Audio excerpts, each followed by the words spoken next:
Hey everybody, welcome back to the Concert Honesty Podcast. This is episode number 254 on Wednesday, July 1st, 2026. My guest today is drummer, composer, improviser, educator, Bobby Previte. Bobby wrote a piece for So Percussion called Terminals, and it's a 5-movement work for improviser and percussion quartet. It was the first time I got to play with people like Jen Shue and Elliot Sharp and Nels Klein, Zena Parkins, and John Medeski, and then Bobby sat in on one of the movements. You'll hear a little bit about that in the podcast later. Yes, you can hear my AC in the background. I am not turning it off today. It is brutal out there, so I'll try to EQ it out for you, but I hope you enjoyed this conversation. Bobby is one of my favorite people to talk to. His energy is boundless, so hope you're having a good one. Hope you're staying cool. And without further ado, Bobby Previte. Dude, man. Yeah, baby. Should I wear my headphones too? No, you're good. You look enchanted. I mean, you've got your headphones. It's totally up to you. But Nope. you look so super pro, There's Josh. no headphone shaming on this podcast, Bobby. So you do whatever makes you the most comfortable. You should do that. What if I don't know? What if I don't know what makes me the most comfortable? Well, Then you're 74 years old. You don't know that by now?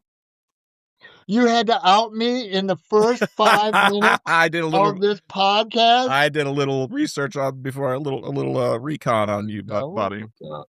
Oh my God. Okay. Yes, I'm 74.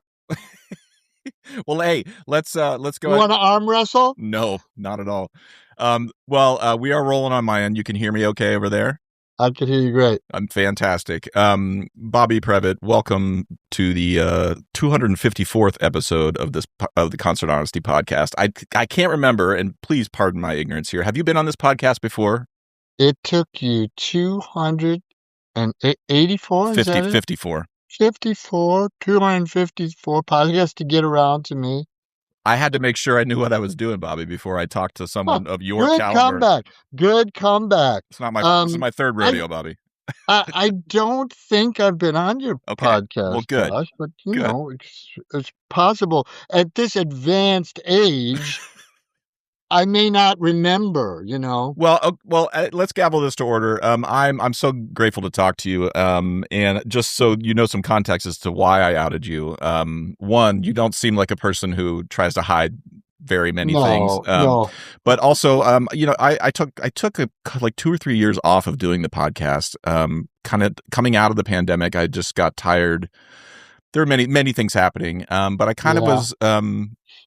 And I don't mean this as a knock on younger generations, because I am definitely part of that. But I kind of was less curious what younger folks under the age of 70 had to say. Okay, because you're getting out of the younger folks. I know. I had my first colonoscopy already, so I'm already on the tail end of this is an entertaining podcast already.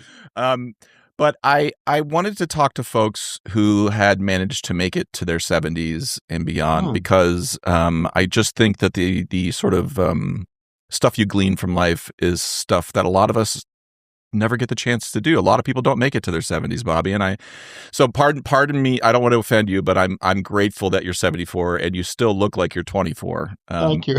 I saw you up in Chatham, New York last week or a week and a half ago or so when we did a Rice show outdoors, and I saw your little head bobbing up over the hill, and I was like, damn it, he just looks exactly the same.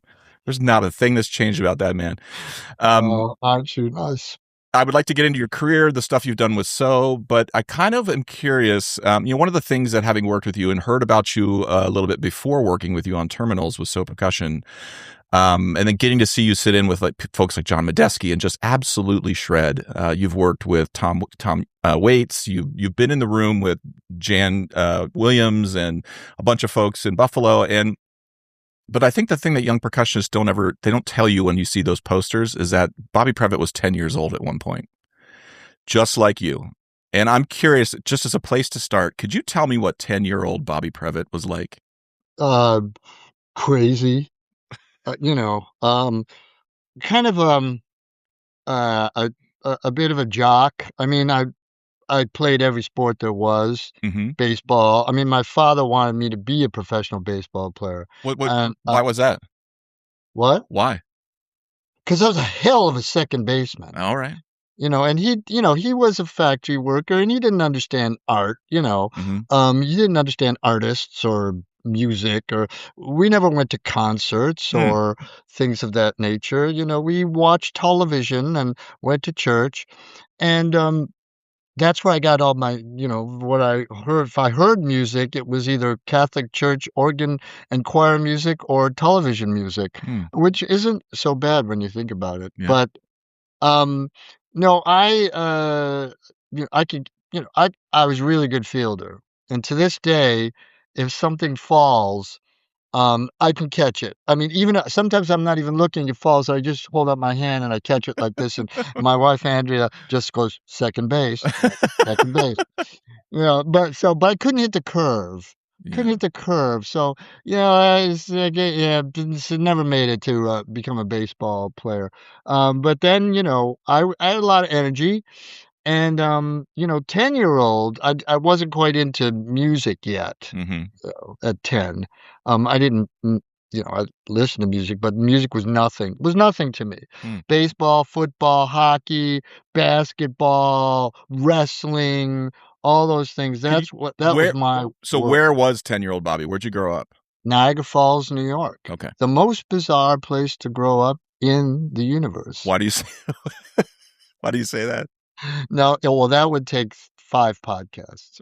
But suffice to say that Niagara Falls has a long history of being just a bizarre place. Not only is the head of the Eastern Seaboard mob practically was based there in a Mm. while in the hills of Lewiston. In fact, that big famous FBI raid where they ran into the woods, that was there. And to the corruption and to the falls itself and the weird history of people doing weird shit at the falls, like Hmm. renting barges and putting animals on it, and then people would pay a quarter to sit on the dock and watch them go over the falls. Stuff like this, just bizarre. A bunch of factories because of the falls. They would just dump water into the Niagara River, so much so that it was like one of the most toxic places to grow up in, Mm. actually. Maybe I'm just preserved. But it was very tough. I tell you one story about Niagara Falls. Okay, you remember Tom Brokaw? Yes. Okay, so remember during the anthrax scare, a white powder showed up on his desk in an envelope, Right. right? Okay, so it turned out, I don't know, I don't think it turned out to be anthrax. However, dudes came in the hazmat suits, and just pulverized the desk, pulverized Tom Brokaw's desk. So it was, I don't know how big it was, but not very big. Where is that desk now? Buried in Niagara Falls. They shoved it over the falls? No, they buried it in one of the many toxic. You've heard of Love Canal? Well, that's Niagara Falls. So Niagara Falls was really a weird place to grow up, and also you could hear the falls all the time. Especially at That night. that's an interesting. I grew up south of Cleveland, about an hour and 20 minutes south of Cleveland, Hmm. near Amish country, and we had a river, the Cuyahoga River, caught fire famously. Just the idea, like the thing that you put fires out with is water, and the water caught fire. like, but it was a factory town. There was a lot of steel mills and things going on in that area, and pre EPA, everything was getting dumped in there. But the one thing that I hadn't tracked in my life is I didn't really have a just default soundtrack that was with me every day of my life, like the falls. Like, can you just what? Like, is it white noise? Is it different? Like, what it was? It's a tremendously low and powerful rumble. It's like immense power somewhere in the distance. So it's sort of like a like that, really low, like that. Uh And huh. I didn't know what that sound was, of course, when I was a kid. At night, especially, you could hear it out my window. I remember in the summer, it would be there, just very soothing. Hmm. And then we went somewhere. like, you know, I remember we went somewhere else. We went out of town, Mhm. and I was, like, freaked. At night came, and I went, "Where's the sound?" And they were like, "What sound?" And I was, "The sound of the night, the sound the night makes." And they was like, "What?" And then they finally figured out, "Oh, man, Bobby, that's the falls. That's Oh. what you're hearing." I was like, "Oh, I didn't know." I just That's pretty cool. I mean, started I've spent my wife and I would go to St. Croix a couple. We went for like 6 years in a row pre-pandemic, and one of the Mhm. things that you're sort of aware of, similarly, is the ocean is also this like force Yeah. that is always there, and you hear it at night. It's a different sound than a low hum, but you're kind of aware that there's a power that you have to succumb to if and when it decides to make you succumb. And the Yeah. Niagara Falls, I remember when I was a kid, I went there with my mom. We did the Maid of the Mist. My mom and dad, did the Maid of the Mist, and Mhm. they talked about the erosion since, and that the falls were something originally like 12 more miles up Oh, or yes, the downstream. whole gorge was the falls, Yeah, carving it out. Eventually, the falls will be in Buffalo many years from now because it's yeah. going that direction. That's fast. Okay, all right. Sorry, tangent on Niagara Falls, but that was fascinating. So all right. So you're 10 years old. You are playing baseball. Where and going to church, which you mentioned is sort of the one of the places that you heard music on a regularly scheduled basis. Like, when in as a teenager did you start to? You strike me as someone who's like came out of the womb playing drums, but like when did that aspect of your life get introduced to you? My cousin, who was, the son of my father's younger brother, Hmm. who was, because he was younger, a lot more cosmopolitan than my father.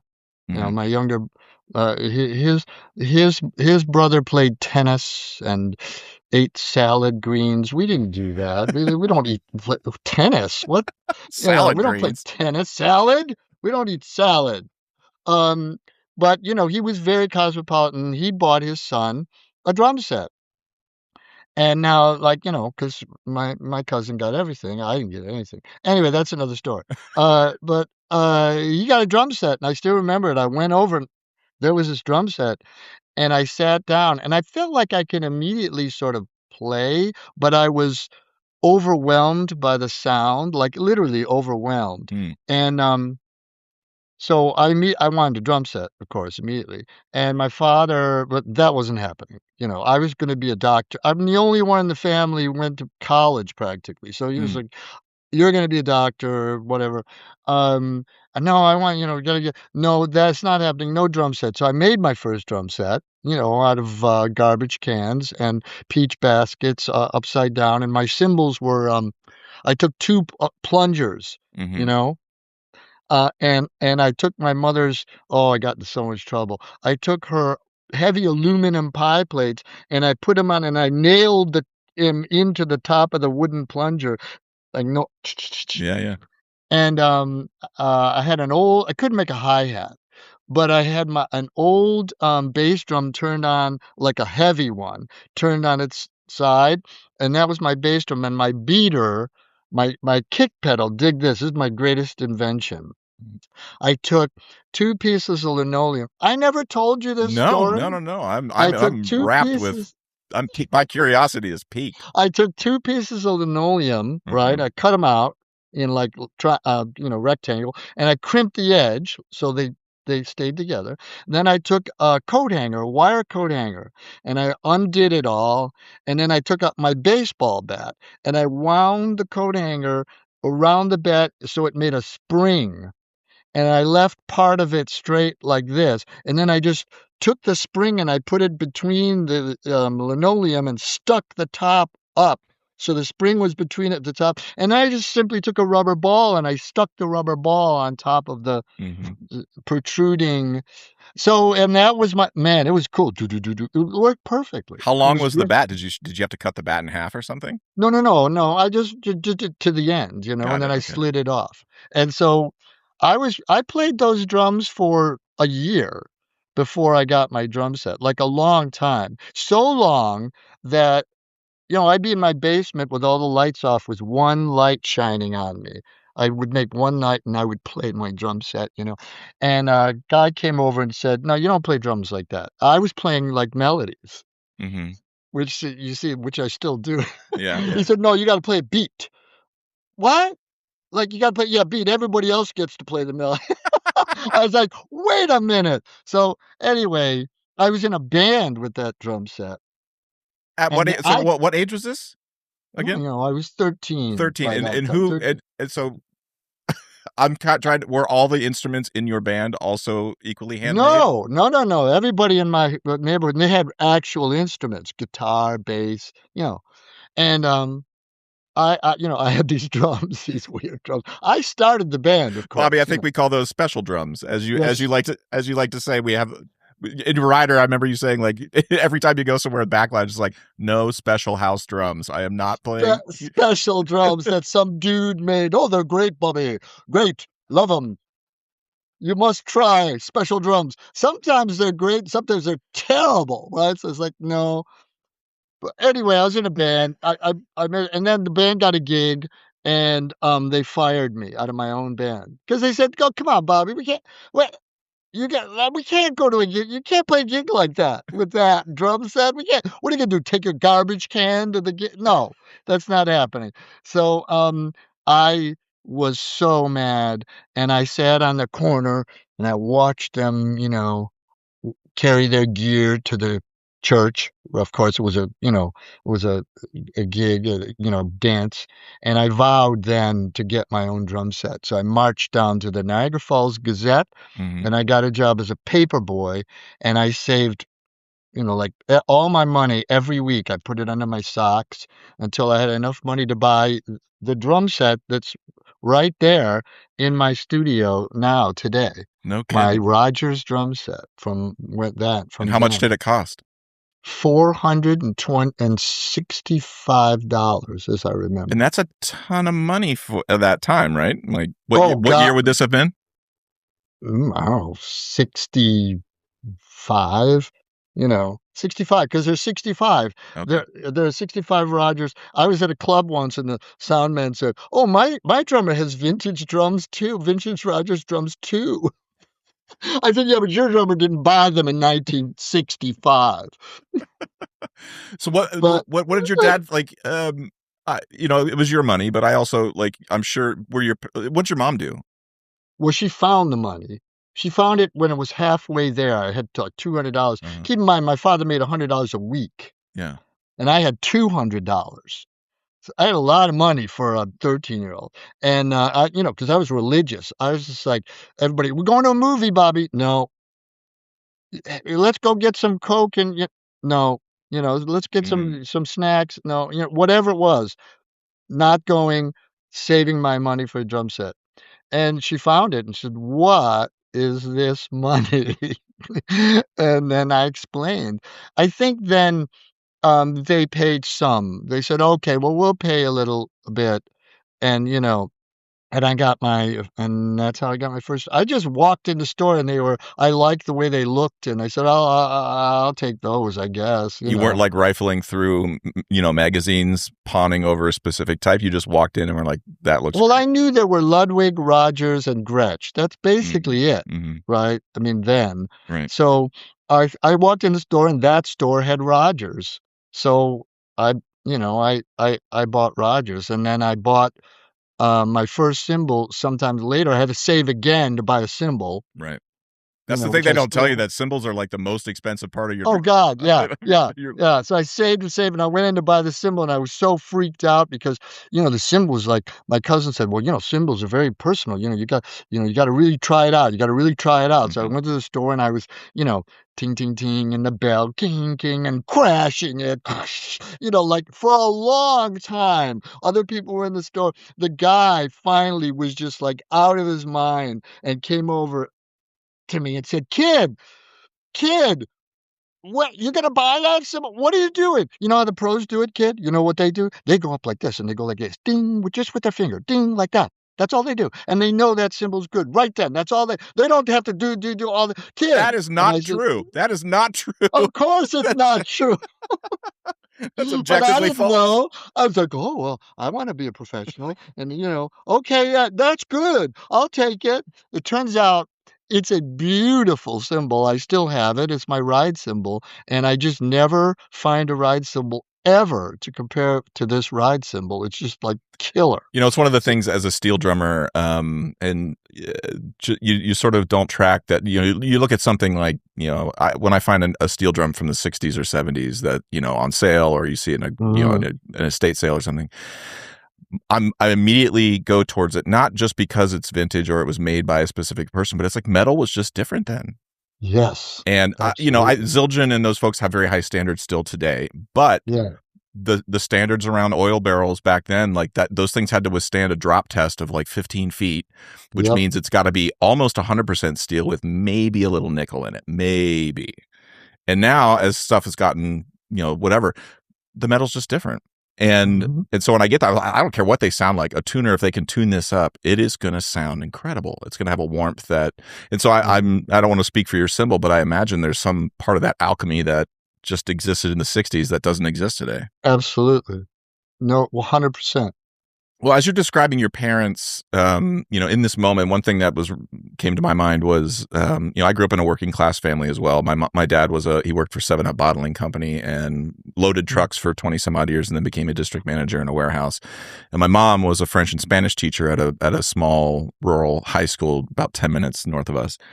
And it was very important to them that I learned the value of money. And so when I got my first job, I saved up, same deal. They bought my first splash cymbal for me. It was $90, and I had to pay it off every time by mowing the lawn. And every time I mowed the lawn, $5 was deducted from the debt that I owed my mom. Good for them. And it's and I don't think my mom was like, this is eventually going to lead to him having a career in this, but I don't care about the symbol. I care about the lesson that we're teaching him right now. Yeah, What right. was your mom and dad's take? It's like, okay, now you've got this drum set. What were they just sort of like behind your back, rolling their eyes and being like, oh God bless that Well, kid, my but I hope he's not my okay. not my mom. I mean, my mom loved to dance, and Mm, she would really like to dance. My mom was a famous Niagara Falls beauty, like, mm, really, like, mm. seriously. She would walk down the street. She was like a head turner, like this. Yeah, yeah. Like, so she would do these long walks. She knew she was head turner, and she would do these long walks around Niagara Falls and, all the time. But she would like to dance and go out, and, um my father wanted me, he was a factory worker, Hmm. and previous to that, he was a coal miner. So he was like, "Okay, you're gonna be a professional person. Mm, You're not gonna do this." And sure enough, like, it seemed like I had good grades and I was gonna go to college, and, so he's had high hopes. And then this music thing, so I would have to stop playing when he came home from the factory. mm. I like literally mid fill. If I was making a fill, like I never got to the floor, Tom. If the door opened, that's it. Put down the sticks. Like Yeah. I could not play with him there. I'm gonna So I guess, only. in your dad's. I don't know your dad. You are a lovely person, so I assume it rubbed off. Something from him rubbed off on you. Oh, he was great. He But was good. He didn't want me to be a musician. I he get was it. in a factory all day, hearing nothing but noise. And when he came home, he's just like, I want to sit down just for 2 seconds, have a little.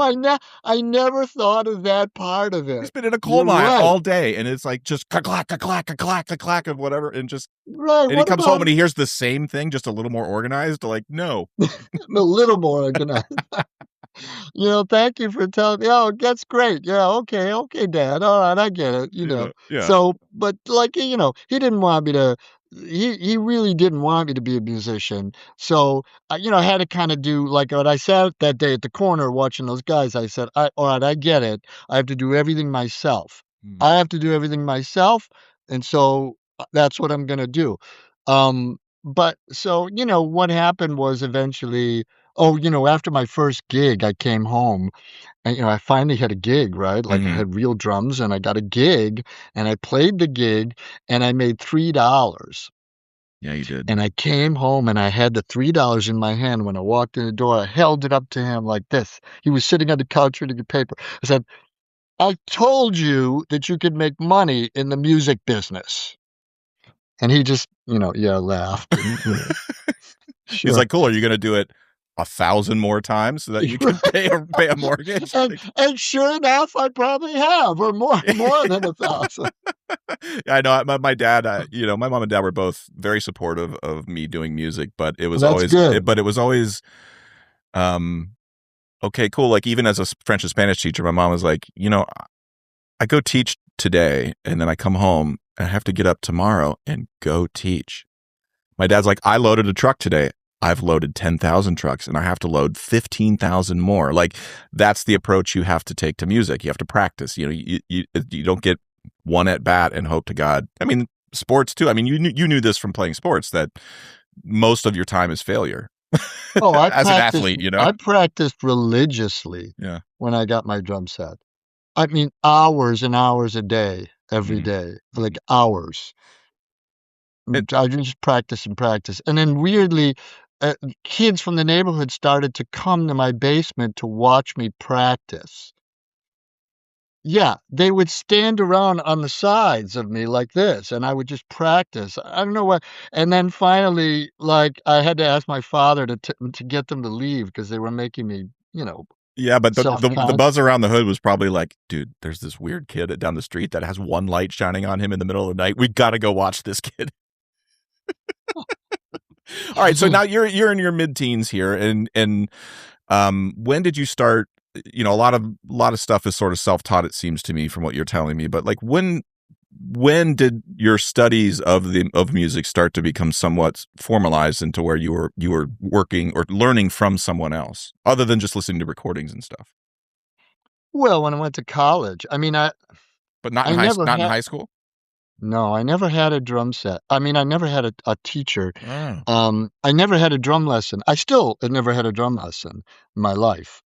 So, I'm completely self-taught, and what I did happened was in my high school, you could not I really regret this, but it was very hard in my milieu to be, in the band, or I wish I would have had the strength, the fortitude, and the self-awareness to be in the band. But at that time, I didn't think a band, I was listening to rock music, and it Hmm. didn't connect, and you just couldn't be in the band or you just get ostracized in my high school. It was Hmm. really rough like that. Hmm. I had a rough my high school was rough. There were rough dudes there, Hmm. and they were my friends. But, so it took me to going to college, and I went to college at University of Buffalo, and I was in pre-med, or pre-dent, either one, and, my father died, and, I was still, like, going to all these pre-med courses, and, I would sort of drift into the music building and hear all this stuff, and at that time, unbeknownst to little Bobby Previte, the Buffalo was the center, or one of the centers of new music in the United Hmm. States, because the creative associates were there the Rockefellers Foundation gave Lucas Foss $400,000 and said, "Go forth, get musicians, your favorite musicians, bring them to Buffalo, house them, and just make music. Don't teach, just make music." And so, yeah, it was crazy, and all these people came, and Xenakis would come, and Feldman was there at the school as a Hmm. teacher, and Cage. I used to see Cage in the hall all the time. I didn't know who he was. I said, "Oh, there's that weird guy. That guy is so weird." And then, right? And then then I learned who these people were. I was like, "Oh my god, wow." But So you're still pre-med at this point. yeah, and I'm more well, by that time, yeah, and, but I really wanted to be in music school, but I just couldn't do it. Like, I just couldn't escape the gravitational pull of my father who had, Mm. died, but still was like I couldn't do it. It was really hard, but I had a great advisor. I would go to this advisor dude every week and go, "I just really wanna be a musician." He said, "Well, why don't you just take some music courses?" I said, "No, I can't." So and Do you I think would that leave. was out of like loyalty to your dad or Yeah, the fear of maybe, and not having he a was very career? strong personality, and Hmm. so, finally, he had me take this test, not an intelligence test, but a test, measuring you against people in all walks of life and, your Mm. interests, Hmm. Hmm. and he said, "Okay, come in next week, I'll show you the results," and I came in next week, and he said, "Okay, here's your test," and Josh, it looked like this, it was a line, like, just a line, and then there was a huge spike, and then a line again, and he said, "You know what that spike is? Music." And I was like, "Oh my god," and so I just went right to drop ed, and I Mm. dropped all my math courses and science courses, and I took music courses, and I would drift in and see all these wacky music, Max Newhouse, and, and then finally I auditioned for Jan Williams, who was running the percussion, but I don't know why he took me as a student. I was just as d I couldn't read very well, Hmm. I was like, but he did, and then began my, education in that, and at the same time, also, I was discovering Monk and Yeah. Mingus right at that moment. It was just like, and Hendrix, and it was just like, It makes me, I'm often reminded that it's like every decision in my life has led me to this moment talking to you. mhm, And you change any one of those, no matter how small or big, mhm. I might not be sitting here talking to you right now. And just imagine if that advisor, for whatever reason, got the flu and just wasn't there that week. You know, you might be going in to tell somebody they have colon cancer, and you bust through the door, and you're like, guess what? Like, I'm trying to imagine you as like a gastroenterologist or a dental whatever, a dentist. Like, you would have changed dentistry in the same way that you've changed percussion in some way or another. You would have made like a new. You're like, check out this mouth I made. Try it on. Like, Yeah, you know. Anyway, just perhaps, yeah. it's interesting. And so you mentioned Jan Williams. Why are you baffled as to why he took you? What was the audition process like, and what did you feel like afterwards? I He had me sing something, a melody I played, and it was interesting, and then he had me just play, like, I couldn't play mallets or any, I Hmm. didn't know how to do that. Hmm. I was like, I just want, I think he heard my,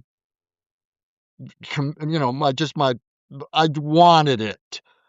Yeah. Yeah. And he said, "Okay, I'm gonna take this kid because this kid, he doesn't know jack shit, but he wants it, Yeah. really badly." This is my conjecture, but, and then, I was in the percussion ensemble and I discovered, Michael Colegrass and all these people. Well, I was a kid from Niagara Falls. My friends, we worked on cars, and when I would come home, now became the schizophrenic period of my life where I was discovering, yeah, and all these people, and I would go back home and I would park my car, and down the alley I would hear my friends, working on cars in the Hmm. garage, Hmm. and I would go down there, and then they would, "Hey, there he is, Previte, college boy. How you doing, Previte? Hand me a 9/16 box end," like something. So, and like I would give them the, yeah. And so, and one day, you know, Jan had told me that, couple days before, "Oh, there's a concert tomorrow, bring your bathing suit." Yeah, Mac's new house, it's in the pool, and he's put whistles in the pool at different lengths, and you lie on one of those, flotation devices with your ears in the water, and you hear all the different whistles. And so I did this, and then that night, I happened to go home and I heard them, and I went there, and they said, "So, Previte, like, where were you? Pretty late." And I said, "Oh, there was a concert. I was late at school." What happening?" "Oh, it was a concert." "Oh, yeah, who was playing?" Well, it wasn't really a band, I just and then finally, when I got to the whistle part, I just like, okay, I love these people so much. They would give me the shirt off their back. If I was ever in trouble, Yeah. they would drive hundreds of miles, but I've got to move away. I've gotta immerse myself in this other world, or I'm not gonna be able to make it. So I did. It's amazing. I often think of, I've been fortunate enough to play Carnegie Hall several times, and you're not always aware that it was, I know it's Andrew Carnegie, but growing up, my grandfather was like, practice, practice, practice. You'll make it to Carnegie Hall. But so Andrew Carnegie was a steel titan, had monopolies, and busted unions, and did all these, and built places like Carnegie Hall to rehabilitate his image, and Rockefellers, like just Standard Oil, but then on the flip side, Buffalo became this odd epicenter for people that now I look like, that are legends. Julius Eastman, John Cage, Morton Feldman, Max Neuhaus, like all of these folks. I mean, we've just have our first trillionaire as a species, and I am sort of like, oh my God, just it may take 50 years, but the stuff that could emanate from somebody just being like, here's $30 billion, just go into a field and make things, make art, make music, teach, get better at teaching, juggle, whatever. Like, I'm sort of off on a tangent there, but like, this is Buffalo. There's no reason Buffalo should have been the epicenter of this stuff other than the fact that this huge pile of money gets dumped there, and it attracts all of John Cage was not from Buffalo. No, none of them were. It's cold as hell. Do you think all these people, Merce Cunningham, all these people would just go to Buffalo just to hang out in February? Absolutely not. No. Right. No knock on Buffalo. It's just true. Yeah. I mean, it is beautiful in the summer, however. Yeah.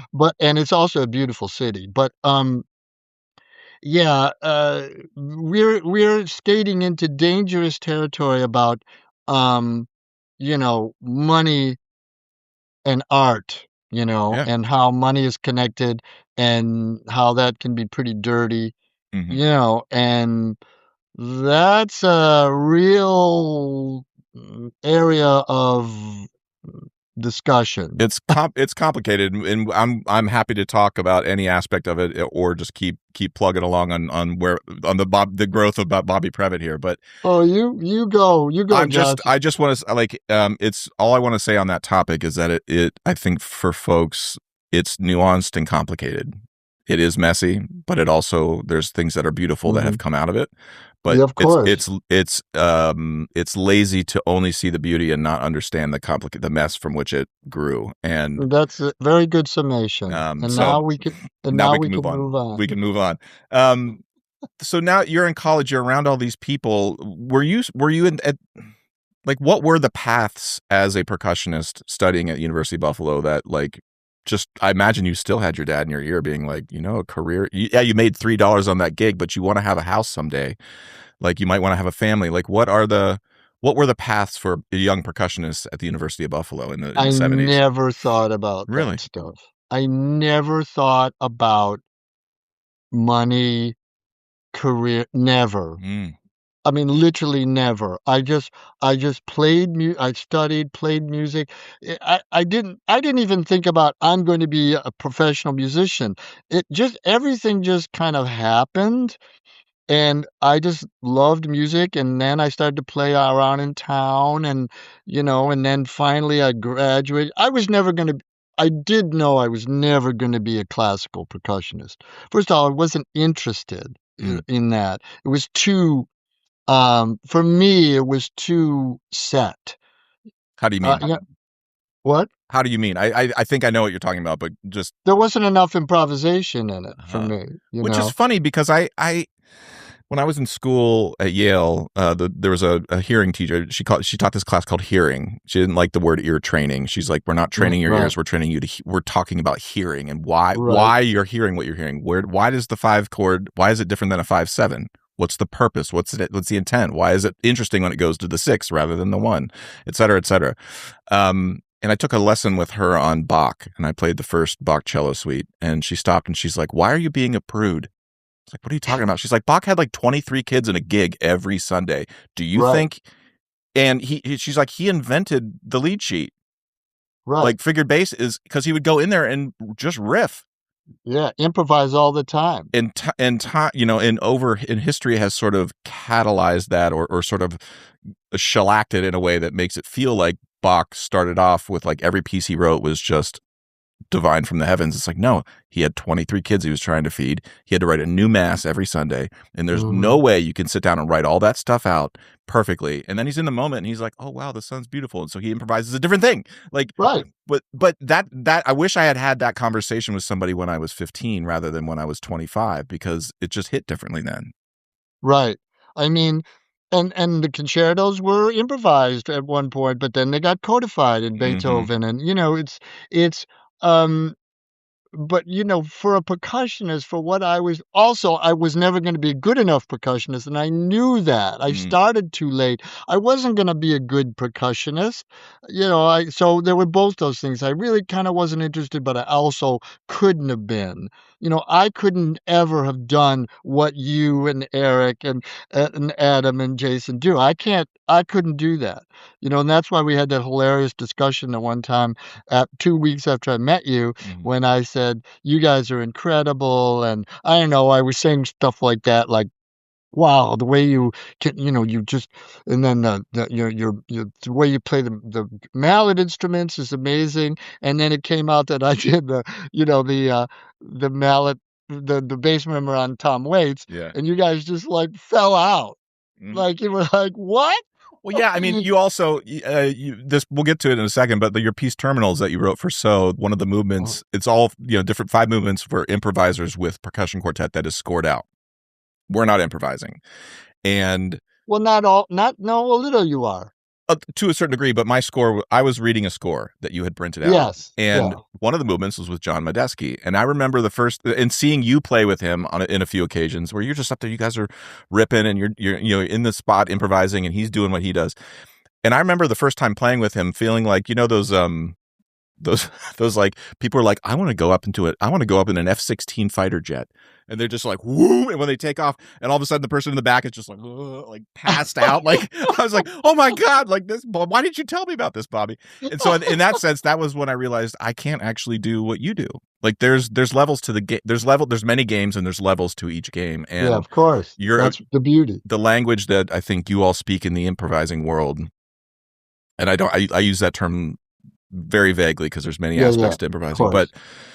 it's like driving a Porsche where everything is humming perfectly and you guys can turn on a dime. And that's a thing. It's not that we couldn't ever do that, but it's a different skill. And I just wanted to say that out loud as a retort to your saying that you can't do that. You can't do what we do. It's like, well, Bobby, bro, I definitely playing with John Medeski, I would have to take some deep breaths before we walked on stage every time. You're like, all right, bud, you're going to take a few punches, but you're going to be okay.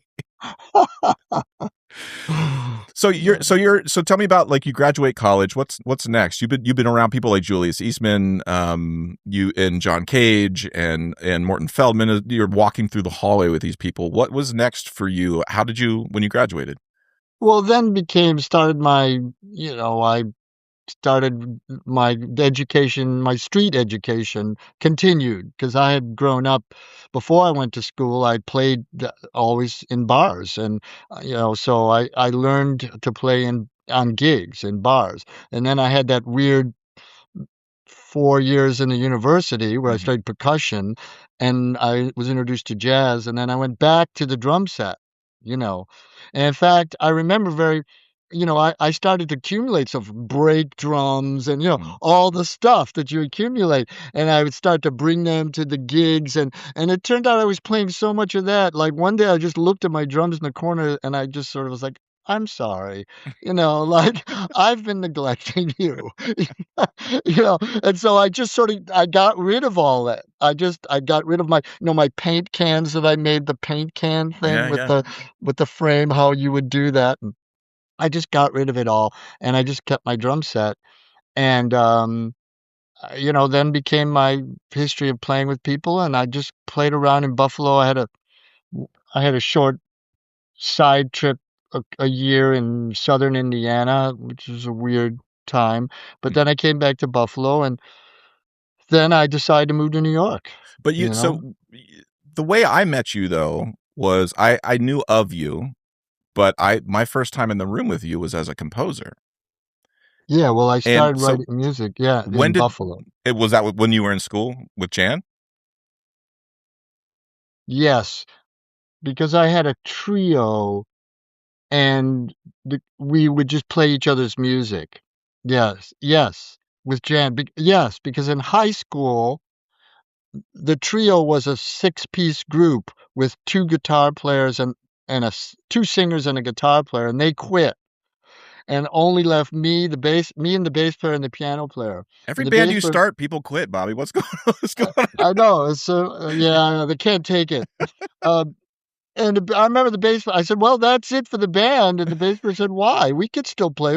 I said, "What? We don't have a vocalist." He said, Uh, "We don't need a vocalist. We just play we don't, play instrumentally." I was like, "Really?" And so what music? So we weren't jazz musicians, we liked jazz, but, we weren't gonna play standards much. mhm. So we just all started writing music. I mean, I had no clue. I just started writing music but we got it played, so that was a great thing. I could hear it played. By your colleagues. Yeah. When was the first time you wrote something for someone else to play, or that you weren't involved in? Well, I don't know if it was the first. I don't like doing that. I've learned my thing is I lead bands that I'm in Mhm, mostly, mhm, and, I don't do the composer thing much, like, write and here's my mhm, piece.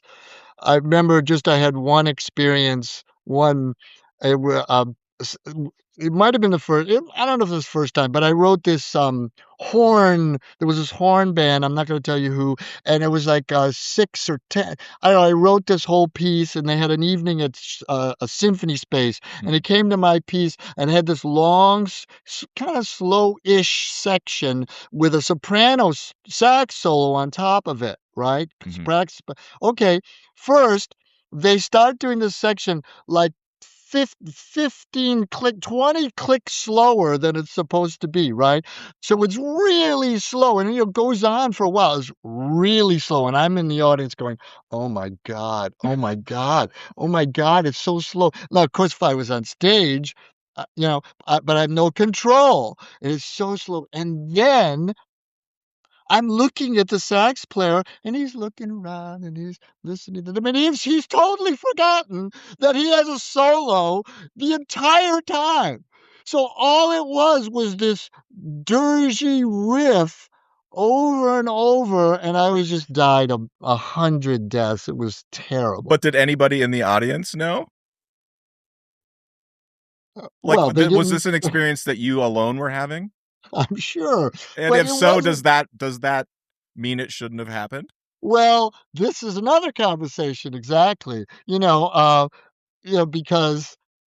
yes, because, there's such a thing as, I've learned that you make your music and the world is gonna do what it does with you, Mhm, You cannot control how your music or your art is consumed or is right, heard or thought about or written. You cannot control that. It's like or if you do, maybe you can a little bit, but it's a misery, right, right. to do it. So, I do you do your thing, and sometimes it aligns with the world, and then sometimes the world goes away, and then people sort of forget. Maybe you're lucky it comes back, and you have a research. What maybe you're back in fashion, but I've learned that yeah, people don't know like when you're. Of course, they're hearing with different ears. You Well, know. it's like you set out. I've been talking a lot about. I mean, I don't have kids. I've never been in the room when childbirth happens, but I've heard that it's all of the things are true at the same time. The gift of life is beautiful, but someone's screaming, there's a lot of blood, it's very Right. messy, and this thing is crying and pooping and peeing, and like you have to, sucking stuff out of its nose. Like there's a lot, it's very messy, but eventually that thing grows into something else. And it feels like what you're talking about from the composer side of things is like, all right, you're gonna bake a cake today, and you put that cake in the oven and you open it up and it's a pizza. And you're like, what?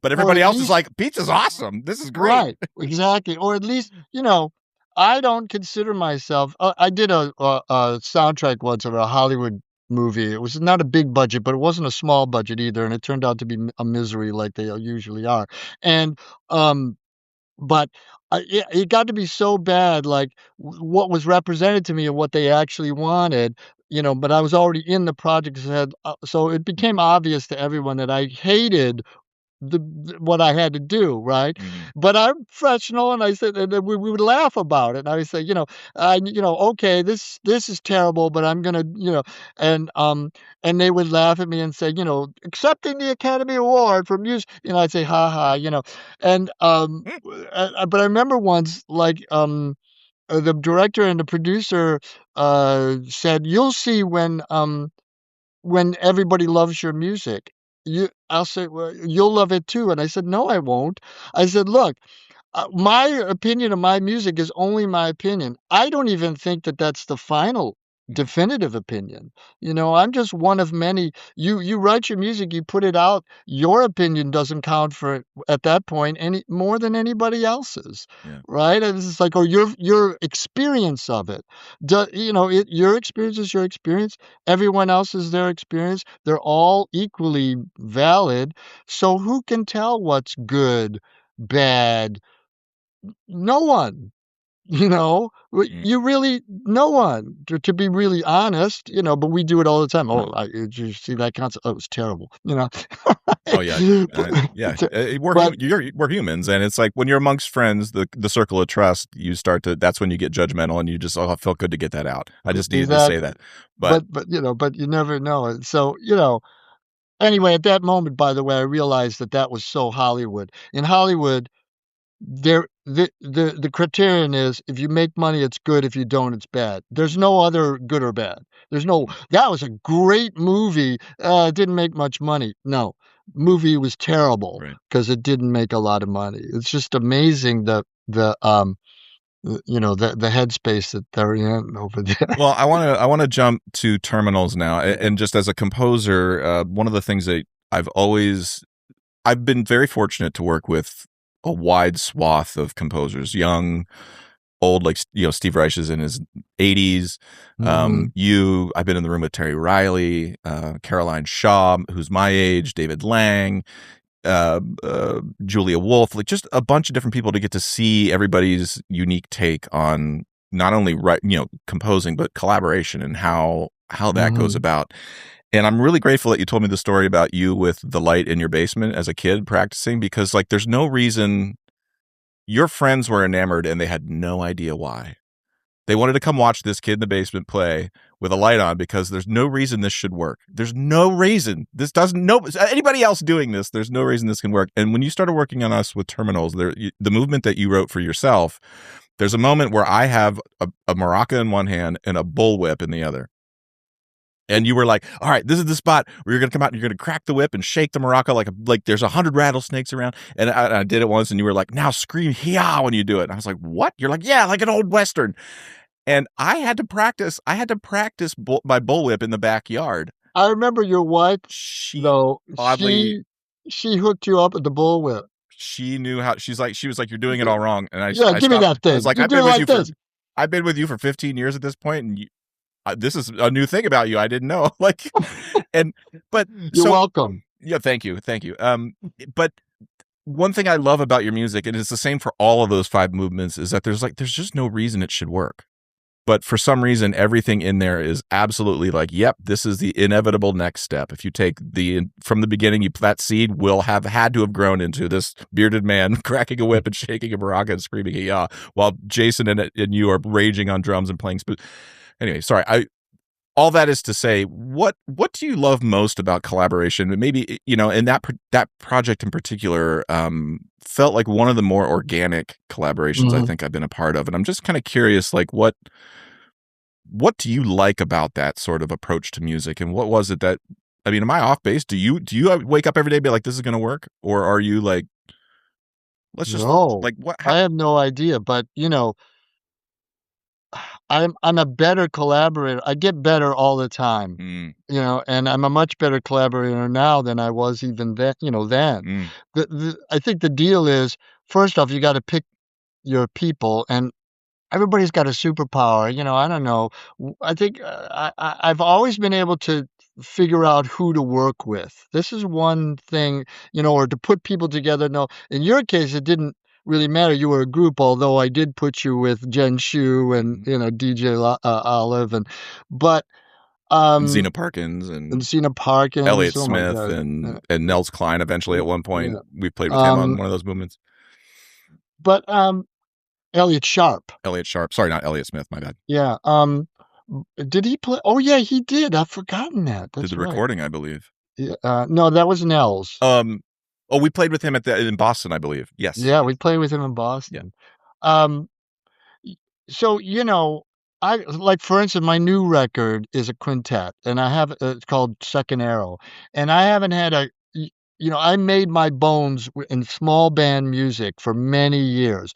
Next record, tour record, right, Europe tour, but all of a sudden, I didn't hear any small band music anymore for a long time, like, approaching 20 years. Mm, I mean, I wrote some, but they all went in the trash. mm, So I, um, finally wrote some music I kind of thought might be okay, and, I got a band to play it, a really great band, and I realized we had our first gig, and the first gig we were playing at Firehouse 12 in New Haven, which is mhm, state-of-the-art recording studio. mhm, And it was our first gig, and we recorded it, and that became the record. Now, usually you would go, "Oh, gonna play for, 2 weeks and then go into the studio," right?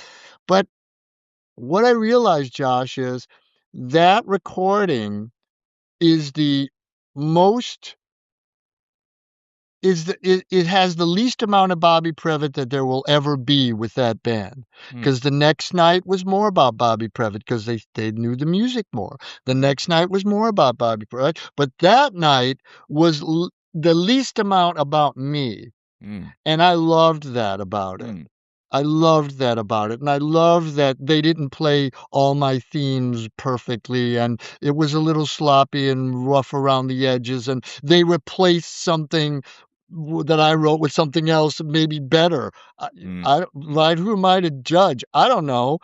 So I really love the idea that we were just really on the edge of the music, and all the next nights they're maybe worse or better in different ways, but they never would be like that. And so that became the record. Well, it's something you talk about collaboration, and it's one of the things that this is my 20th year, and so and I'm 47, and I think if I would have talked to 25-year-old Josh or 24-year-old Josh when I was thinking about joining, so I would have said to him like, okay, bud, the reason you're doing this actually isn't because of the music that you're going to make and the soci or any of the things that you do. That's actually not the reason. It's the feeling that you get being in the room with people who are invested in you.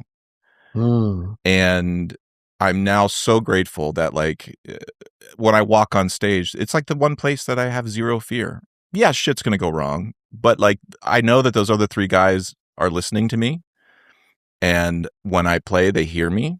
And when they're about to play, I know exactly what they're going to sound like because I've seen mhm. that move a million times.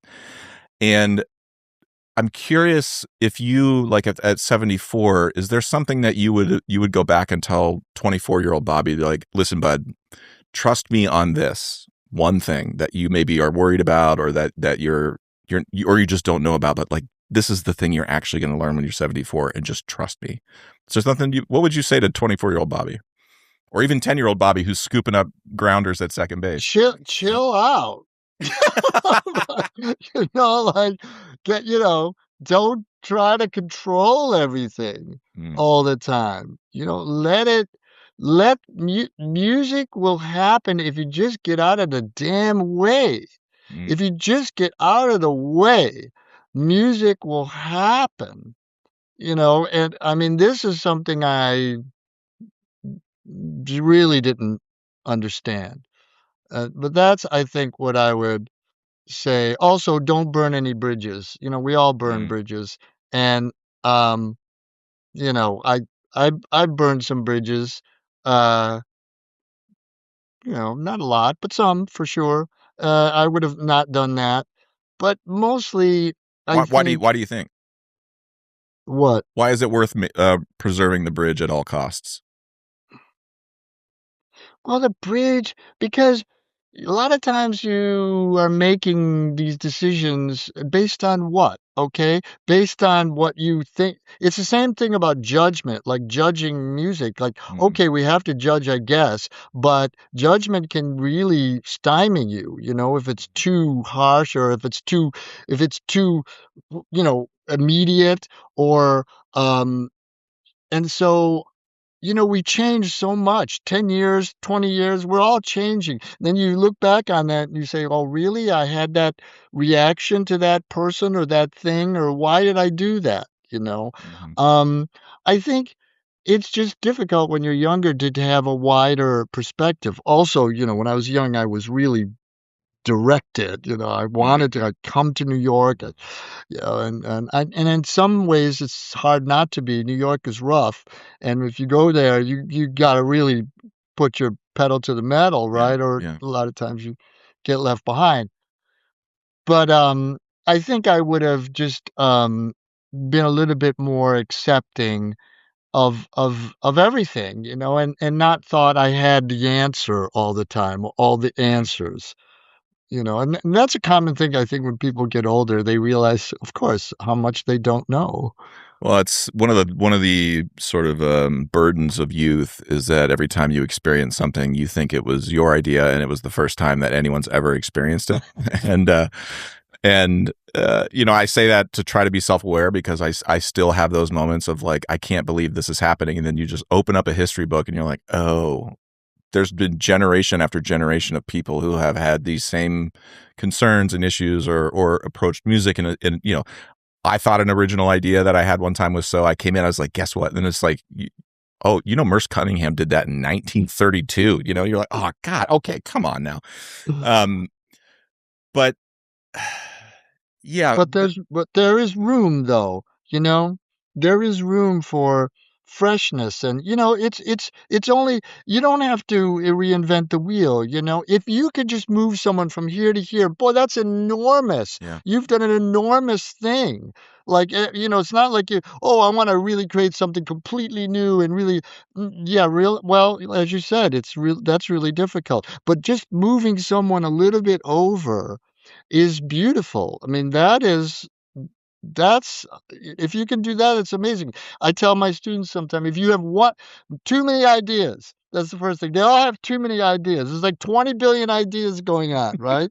Especially in improvisation. It's like next, next, next. hmm No, that's the wrong way to think of it. hmm You're not listening to the music if you're thinking next. What am I going to play next? What's next? You're not respecting the sound that's happening now. hmm So, um, these kind of things they come to eventually, you know, they would have come to me earlier, of course, but that's Well, there's no. It's the thing when I said I was, the things I'm grateful for at 20 years, and so it's just you realize there's no pill you can take to. Yeah, I can't just come to Sosa and be like, take this pill and you'll know exactly how it feels to have been in a group with three other people that you care about, that you've fought with, that you've traveled with, that you've eaten dinner with 1,000 times. Like I'm sorry, you just got to trust me that if that, and it doesn't have to happen in music. It can happen in a factory. It can happen at an accounting yeah, firm. Like it doesn't, yeah. but being around people, collaborating, like you said, surrounding yourself with people who are interested and interesting. Um, Well, what you guys have done is extraordinary. I mean, it really is. I mean, I'm sure you've heard this a million times, but yeah, it's really extraordinary. And that you stayed together and to watch you work together and to watch you silently communicate and those kind of things, you just can't do that unless you've been doing it with the same people for 20 years. So there's just no way you can do that. There's a special thing that happens, right, with people when you're long time, mhm. right? You know how they say, like, there's even a song in Bob Dylan, "And you want someone you don't have to speak to." Like, Yeah, yeah. when you're with someone for many years, also, just personally, it's like you have an understanding. You don't have to everything doesn't have to be said or explained, right? Especially. And I'm sure that's it's kind of effortless in a certain way, and that's kind of a beautiful thing, I'm sure that you guys experience together, So, and, well, yeah. every once in a while you see like an elderly couple walking down the street and they're holding hands, and you're just like, that is the most beautiful thing I've ever seen. And when you see people like you and John Medeski playing together, ripping, like, it's the same thing. It's the same feeling I have of like not too old, elderly, but just two people who are so comfortable Yeah. with each other that you don't care what anybody thinks. You don't need to talk about it, anything that's happening. You don't need to diagnose anything that just happened as having good or bad intent or being No, a right or God, a wrong no. thing. And it's just like it's a real beautiful thing, I think, that is, I think a lot of folks should just see, when they see it, they should clock it and be like, okay, Mm, that's what I'm going for. I'm not, maybe not there mhm. all the time, but Bobby, I've robbed you of a little over an hour of your life. And I want to thank you so much. You are an amazing teacher. And I know that maybe you don't hear that nearly enough, but the thing I love about good teachers is they often will leave you with one thing that you constantly are reminded of. And for you, there's many things that I come to mind whenever I have learned from you, but one was a good quote where you say the symbols are the last refuge of the charlatan. And it's funny. It's fun the other thing too that I love about folks who have just lived a longer life than me is that there are some things that you're just sure of, and that maybe you didn't have the guts to say when you were 24, but now you're like, too much ride symbol, bro. No, you're Yeah, using it because you don't know what else to say, and you want right. something washing. Uh, yeah, I remember we when we worked with Martin and Drew from Matmos, we had gotten a loop pedal, and Martin and I had looped up my voice, and he just came over and he unplugged it. He's like, no.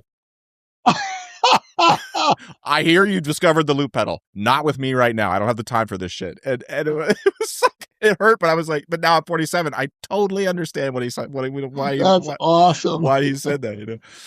Well, I want to leave folks just with one final thing, one final question, Bobby. What are you looking forward to? What are you working on? It doesn't have to be music, but what's the thing at 74 that you are like, you're jonesing to do, or that is coming up for you that you're really pumped about, or that you want folks to know about?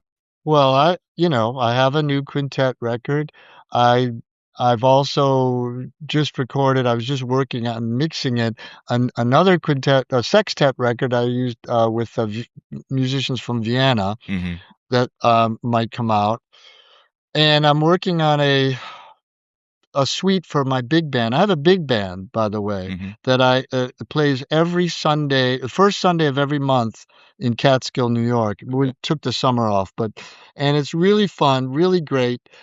Um, and I do it with my partner Michael Cammers, Mm-hmm. and I'm writing a suite for that band, like a 90-minute suite, Whoa. which is, no one should do, but I'm doing it. Are you charting it out, or are you teaching it by rote? Like, how's that process Oh go with no, it? it's no, it's I don't know, it's like that, Oh yeah, it's like that, amazing. it's it's it's actual music, Josh. Yeah. So I'm doing that and, living up here and on my tractor and, it's life's good, I love being up here now and I love the community of musicians up here. It's Hmm. great. It's great being up here. So I'm good, you know. Well, Bobby Previte, this has absolutely been just. I've never done cocaine, but I imagine this is what it feels like to have, like, being in the room with you. Your energy is just palpable.